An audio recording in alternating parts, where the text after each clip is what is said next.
اب آخری بات، علامت التوبۃ المقبولہ، کہ بندے نے توبہ تو کی، اپنی طرف سے بری عادتیں بھی چھوڑ دی، عمل بھی چھوڑ دیے، کیا پتہ توبہ قبول ہوئی یا نہیں ہوئی؟ تو اس کی بھی تو علامات ہیں نا۔ تو فرمایا علامات التوبۃ المقبولہ، کہ توبہ کی قبولیت کی علامات جس سے پتہ چلتا ہے کہ میری توبہ قبول ہوئی یا نہیں ہوئی۔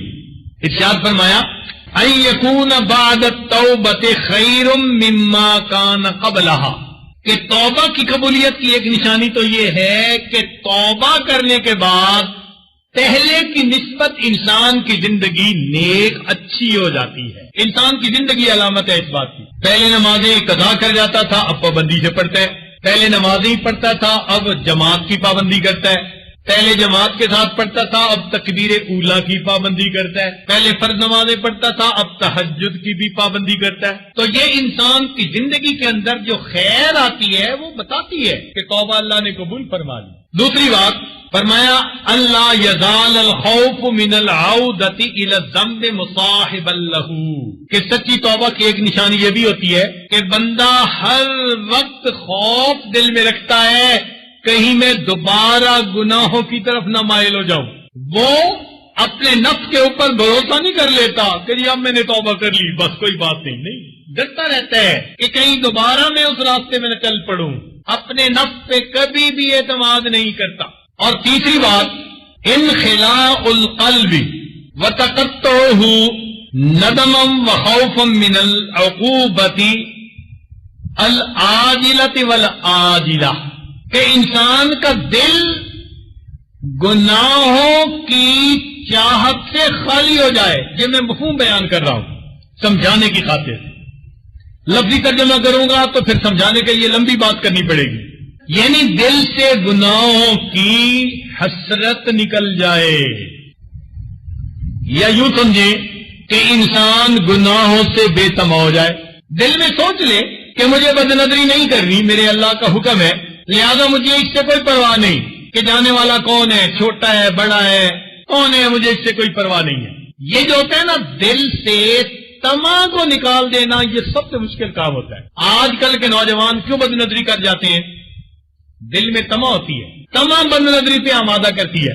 اسی لیے اکثر نوجوانوں سے پتہ کریں، وہ آپ کو دوسری شادی کے لیے تیار نظر آئیں گے، دعائیں بھی کرتے ہوں گے، اور کئی تو پوچھتے بھی ہیں خط کے ذریعے کہ حضرت دوسری شادی کی اجازت دے دیجئے۔ میں ان کو جواب لکھتا ہوں کہ پہلی بیوی سے مشورہ فرما لیجئے۔ تو یہ جو ہے نا مطلب ہے دل میں سے حسرت نہیں نکلتی، یہ بڑی مصیبت ہے، حسرت نکال دیں۔ چنانچہ ایک مرتبہ ایک جگہ کوئی 4-5 نوجوان بیٹھے ہوئے تھے، باہر ملک کی بات ہے، اور قدرتاً میں وہاں جا پہنچا اور وہ آپس میں یہی باتیں کر رہے تھے، دوسری شادی کے فضائل بیان کر رہے تھے وہ طلباء۔ خیر ان کو میں نے بٹھایا، ان کو سمجھایا، میں نے کہا بھائی دیکھو اگر تو ہے دوسری شادی کے چکر میں پڑنا تو پھر علم کا کام گیا تمہارے سے، پھر علم تمہارے سے نہیں جو ہے نا آگے کام آئے گا۔ آج وہ زمانہ نہیں ہے کہ 2 شادیاں بھی چلاؤ ساتھ علم کے کام بھی کرو۔ اگر چاہتے ہو کہ ہم علم کا کام کریں تو اگر اللہ تعالیٰ نے پہلی بیوی ایسی دے دی ہے کہ جو نیک ہے، اچھی ہے، صحت مند ہے، ہر کام آ سکتی ہے، خدمت کر سکتی ہے، ضرورت پوری ہو سکتی ہے، تو کیا ضرورت ہے دوسری شادی کے بارے میں سوچو؟ اس لیے کہ ہم عدل و انصاف نہیں رکھ سکتے۔ قرآن مجید میں فرمایا کہ فَإِن لَّمْ تَعْدِلُوا فَوَاحِدًا، اگر تم عدل نہ کر سکو تو پھر ایک شادی ہی کافی ہے۔ اور آج کل کے زمانے میں تو اکثر نوجوان عدل و انصاف کا خیال نہیں رکھ سکتے، تو اس لیے ایک کافی۔ جو اللہ کے راستے پہ آگے بڑھنا چاہتا ہے وہ ان چکروں میں مت پڑے، ذہن میں بٹھا لے کہ بس اللہ نے ایک بیوی دے دی، اب اس کے ساتھ میں نے زندگی گزارنی ہے، خوش ہو جائے، تما نہیں نکلتی۔ اس کی وجہ سے بیوی کی موجودگی میں انسان بدنظری کر رہا ہوتا ہے۔